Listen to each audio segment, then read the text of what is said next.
Des attentats à l'explosif dans des arrêts de bus. Les attaques de ce matin à Jérusalem ne sont pas sans rappeler la seconde intifada.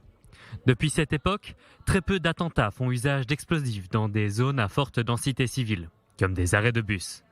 Pour des témoins de la scène, le parallèle entre les deux événements est évident. Une foule de gens a commencé à fuir. L'autobus avait l'air explosé à l'avant, cela rappelle des jours très sombres. En 2000, Ariel Sharon, alors parlementaire, se rend sur le mont du Temple. Perçu comme une provocation par de nombreux Palestiniens, cela provoque une vague de violence dans le pays.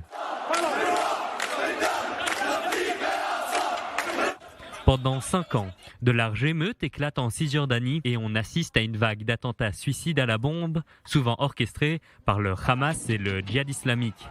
Les restaurants, arrêts de bus, centres commerciaux ou encore points de passage deviennent les cibles de ces attaques. Au total, 141 attentats terroristes ont lieu durant la seconde intifada. Le cycle de violence continue jusqu'en 2005, qui marque approximativement la fin de la seconde intifada. Cette année-là, durant le sommet de Sharm el-Sheikh, le président de l'autorité palestinienne Mahmoud Abbas et le premier ministre israélien Ariel Sharon se mettent d'accord pour mettre fin aux hostilités. Durant cette période, plus de 1000 Israéliens, dont près de 700 civils, sont décédés. Côté palestinien, plus de 3000 décès, dont plus de 1500 civils, sont déplorés, selon l'organisation non gouvernementale B'Tselem.